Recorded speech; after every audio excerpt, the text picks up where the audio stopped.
खुलुमबाय आं सिबिरानि ब्रह्म नोंथांमोनखौ आंनि एसबी बड' निउज चेनेलाव गासैखौबो बरायबावनाय थाबाय नोंथांमोननि थाखाय आं गोदान मोनसे भिडिअ लानानै फैबावबाय अन्नानै भिडिअखौ जोबजासिम नायलांदो दिनै क'क्राझारनि साइ सेन्टाराव जागोन जारिमिनारि 132थि डुरान्ड काप दिनैनि सानाव बड'लेण्ड एफसि आरो राजस्थान इउनाइटेड एफसिनि गेजेराव फुटबल गेलेनाय जागोन डुरान्ड काप अदेबानि फुटबल गेलेनाय बादायलायनायखौ नायनो थाखाय टिकेट लायनो होंगो दोंगो नारा-नाथा जादों मैयानि सानाव गोलाव लाइन जानायनि उनावबो टिकेटखौ मोननो हायैखौ गोबां दुखु मोननाय फोरमायथिदों आरो जायफोर टिकेट मोननो हादों बिथांमोनहाबो गोजोननायखौ फोरमायथिदों डुरान्ड काप नायनो थाखाय टिकेट लायनो थाखाय क'क्राझार डिस्ट्रिक्ट स्पर्ट्स एस'सिएशननि फोथाराव रोजा रोजा सुबुंफोरा होंगो दोंगो जादों जायखिजाया थासारियावब्लाबो टिकेटखौ लानो थाखाय नाजानायखौ नुनो मोननाय जादों जायनि थाखाय थासारिखौ सामलायनो थाखाय क'क्राझार पुलिस प्रशासनखौ लेंहरनो गोनां जादों नाथाय पुलिस प्रशासनाबो सामलायनो हायाखै जेराव पुलिस प्रशासना लावथि सिबनो गोनां जानायखौबो नुनो मोननाय जादों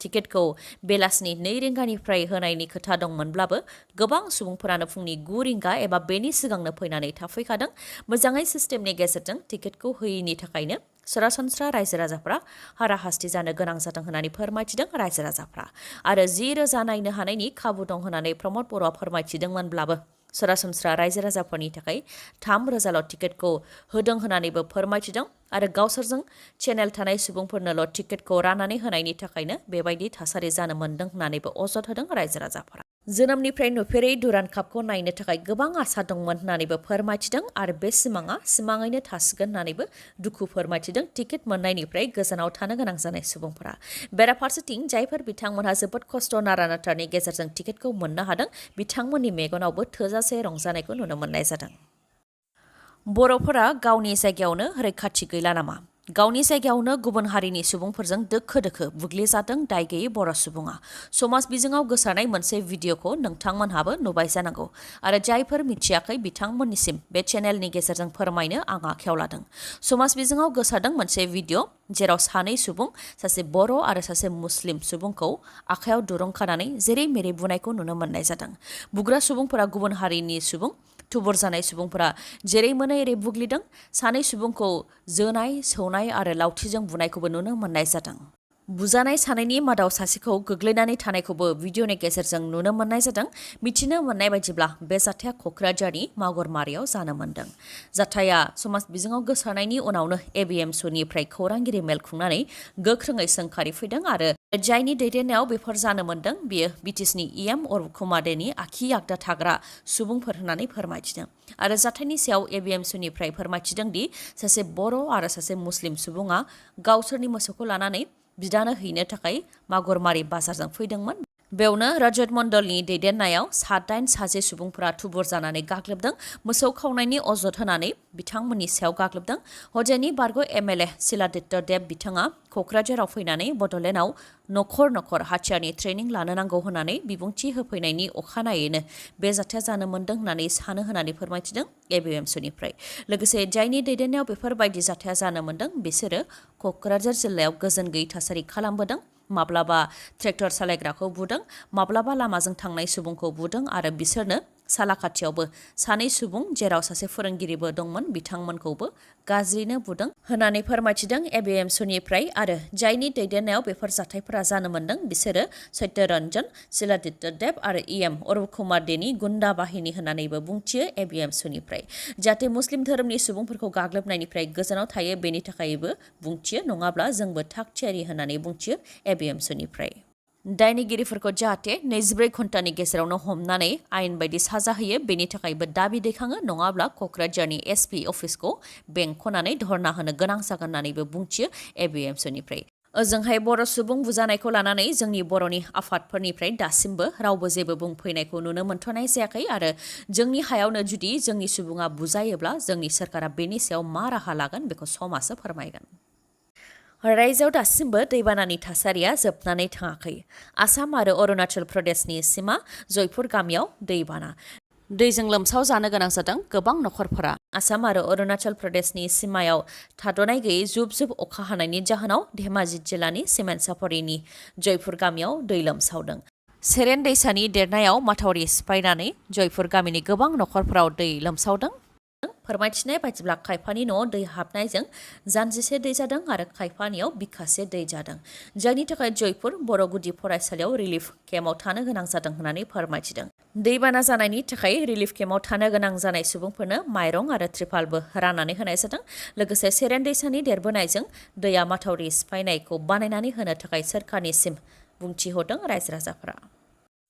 कंग्रेस दोलोनि मोनसे देरहासारनाय कंग्रेसनि दैदेनगिरि राहुल गान्धीआ एमपिनि मासिखौ मोनफिननो हाबाय। जौसिन बिजिरसालिया बिजिरनायनि गेजेरजों राहुल गान्धीनो एमपिनि मासिखौ होफिनबाय। मख'नो गोनांदि थांनाय 2019 मायथाइयावनो राहुल गान्धी बिथाङा कर्नाटकआव मोनसे जथुम्मायाव मदि बिमुंखौ लानानै माखासे खोथा बुंथिदोंमोन। बिथाङा बुंथिदोंमोन दि गासैबो सिखावफोरनि बिमुङा मानो मदि जायो होननानै। बेनि उनावनो राहुल गान्धीनि बे बिबुंथिनि हेंथायै पुर्नेश मदि मुंनि सासे सुबुङा अजद होदोंमोन आरो बेबायदि बिबुंथि होनायजों गासैबो मदि बिमुंनि सुबुंफोरखौ मानहानि खालामनाय जादों होननानै अजद होदोंमोन आरो बे अजदनि सायावनो गुजरात कर्टआ बिजिरदोंमोन। बेनि उनाव राहुल गान्धीखौ 2 बोसोर जोबथेसालियाव थानायनि साजा फोसावनायजों लोगोसे बिथांखौ एमपि बिबाननिफ्रायबो बोख्लायदोंमोन। बेखौ लानानै कंग्रेस दोलोआ जौसिन बिजिरसालियाव बिजिरनाय नांगौनि थाखाय दरजा बुहैदोंमोन। बे लेखायै जौसिन बिजिरसालिया राहुल गान्धीनो बिजिरनायखौ होबाय आरो एमपि बिबानखौ होफिननायजों लोगोसे फैबाय थानाय लकसभा बिसायख'थियावबो बिसायख'थि गेलेनो हानायनि राहा खालामनानै होबाय जौसिन बिजिरसालिया। जौसिन बिजिरसालिनि बायदिब्ला राहुल गान्धीखौ 2 बोसोर जोबथेसालियाव जोबथेनाय आरो बिथांनि एमपिखौ बोखारनानै होनायनि सायाव नांगौबायदि जाहोन होनो हायाखै गुजरात कर्टआ। बे गेदेर देरहासारनो हानायखौ लानानै गोजोननाय फोरमायथिदों राहुल गान्धीजों लोगोसे कंग्रेस दोलोआ। राहुल गान्धी बिथाङा फोरमायथिदों दि सैथोआ जेब्लाबो देरहासार, दिनै नङा गाबोन, गाबोन नङा सबनिहा सानसेबाबो सैथोआ देरहाखागोन होननानै बुंथिदों बिथाङा आरो आं मा खामानि मावनांगौ बेखौ लानानै आं रोखा होननानैबो बुंथियो राहुल गान्धीआ। गेजेरारि फरायसालिफोरनि ग्रेजुवेट आरो पस्ट ग्रेजुवेट फोरोंगिरिफोरनि थाखाय टेटनि गोनांथि गैला। बेनि सोलायै टेट काम रिक्रुटमेन्ट टेस्ट खुंनाय जासिगोन होननानै आसाम केबिनेटआव थांखि लानायनि उनाव रायजोआव 2 बोसोर टेट खुंनाय जानाय नङा होननानै जि थांखि लादों बेनि हेंथा खालामदों फरायसा आफाद आरो गुबुन गुबुन दोलो आफादफोरा। हरनि समाव जि सिमां नुयो बेखौनो अखानायै खौरां बिजोङाव बुंफैयो होननानै सोरखारखौ सोंखारिदों बिथांमोनहा। जायनाखि सोलोंथाइ बिफाना मोनसे गोनांथार बिफान, नाथाय गुबुन बिफानफोराव बिथांमोनहा गोसोबायदि थांखि लानायजों लोगोसे सोलोंथाइ बिफानावबो गोसोबायदि थांखि लायो। 2 बोसोरसिम टेट खुङैजों गोबां फरायसाफोरनि इयुना खोमसि जागोन आरो गोबांनियानो बैसो बारग'लांगोन। मानोना टेट आनजादनि थाखायनो मोजाङै फरायलांखांनायनि उनाव बिएड, डिएलएड लानानै थागथियारि जायो फरायसाफोरा। नाथाय 2 बोसोर टेट आनजाद खुङाब्ला बिथांमोननि इयुना खोमसि जागोन होननानै फोरमायथिदों आरो फोरोंगिरि जानायनि जि सिमां दंमोन बेयो जाफुंनाय नङा होननानैबो खुद्रिदों। बेनिखायनो 2 बोसोरसिम टेट खुङैखौ माब्लाबाबो गनायनानै लानो हानाय नङा होननानै खुद्रिदों बिथांमोनहा आरो बेफोर थांखिफोरा जानो हागौ आसामनि गिबि मन्त्रि डक्टर हेमन्त बिश्व शर्मा बिथांनि बिथोनाव जानो मोन्दों। बिथांमोनहा रावबो दोलो आफाद आरो मेलेमजिबिफोरजों सावरायालासे हरनि समाव जि सिमां नुयो बेखौनो अखानायै खौरां बिजोंनि गेजेराव बुंफैयो होननानै फोरमायथिदों बिथांमोनहा। धुबुरी जिल्लायाव मोब्लिब बिफाननि सायाव गिथावना गाग्लोबनाय। सिखावै खावनाय मोब्लिबखौ दाननो थाखाय मोब्लिब बिफाननिफ्राय थांदोंमोन। बेयावनो ओनसोलनि सुबुंफोरा बिथांमोननि सायाव गिथावनायै गाग्लोबदों। धुबुरी जिल्लानि गौरीपुरनि दुमरदायाव जादों बे गाग्लोबनाय जाथाया। फोरमायथिनाय बायदिब्ला दुमरदा गामिनि सुबुंफोरा आबाद फोथाराव दै जगायनो थाखाय दै बोखांग्रा पाम्प बाहायदोंमोन आरो बेनि थाखाय सोरखारनि मोब्लिबखौ सिखावै बाहायदोंमोन।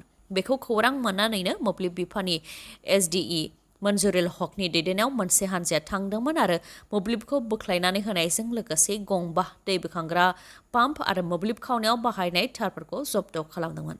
बेनि उनावनो ओनसोलनि रायजो राजाफ्रा ओंखारनानै मोब्लिब बिफाननि मावथिफोरनि सायाव गाज्रियै गाग्लोबदों, जायजों मोब्लिब बिफाननि 2 मावथिया जोखोम जानो गोनां जादों आरो 2नि मादाव एसडिइ मन्जुरुल हकआ गाज्रियैनो जोखोम जादों। बिथांखौ धुबुरीनि मेडिकेल कलेज एन्ड हस्पिटालाव थिसननाय जादोंमोन, नाथाय उनाव गोब्राब जोखोम जानायनि थाखाय मोजां फाहामथाय नांगौनि गोनांथि जानायलाय जिएमसिएचआव थिसननो गोनां जादों। बे गाग्लोबनाय जाथायनि उनाव धुबुरी पुलिसआ दासिम 3 दायनिगिरिखौ हमनो हाबाय आरो गुबै दायनिगिरिया खारखुमानानै दं होननानै मिथिहोदों। बिसायख'थिनि समाव रादाय होनायफोरा रादायैनो थालांबाय। दान मोननैनि गेजेराव लामा बानायनानै होनो खोथा होनाया बोसोरनै बारलांबाय, नाथाय गैया लाथिख'सो। बाक्सानि आथियाबारियाव 500निबो गोबां रायजोफ्रा तिहु दुमनि लामा आवथेनानै सोरखारनि हेंथा खुद्रिदों। लामा बानायनानै होयैनि थाखाय बिटिसिनि गाहाय प्रमद बर', आसामनि गिबि मन्थ्रि डक्टर हेमन्त बिश्व शर्मा आरो आसाम केबिनेटनि मन्थ्रि उरखावगोरा ब्रह्म बिथांमोननि हेंथा खुद्रिदों। खुद्रिनाय रायजो राजाफोरा फोरमायथिदों दि थांनाय 3 बोसोर सिगां तिहु दुमनि लामाखौ 2 दाननि गेजेरावनो बानायनानै होनो थाखाय आसामनि गिबि मन्थ्रि डक्टर हेमन्त बिश्व शर्मा बिथाङा बिसायख'थिनि फोसावदिं मेलाव खोथा होदोंमोन, नाथाय दिनैसिम मावफुंनानै होआखै। बेनिखायनो बेफोरबायदि डायलग होनो नाङा होननानैबो बुंथियो बिथांमोनहा। थाबैनो जुदि लामा बानायनानै होआब्ला फैगौ लकसभा बिसायख'थियाव हाबनो होनाय जानाय नङा होननानैबो बुंथियो खुद्रिनाय रायजो राजाफ्रा।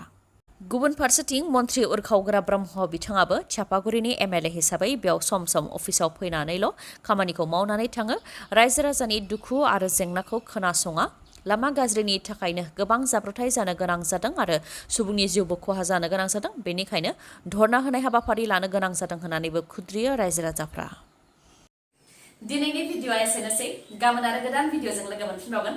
नोंथाङा दासिमबो आंनि चेनेलखौ साबस्क्राइब खालामाखैबा अन्नानै साबस्क्राइब खालामदो, लोगोसे लाइक, कमेन्ट आरो शेयार खालामनो दाबाव। गोजोन्थों।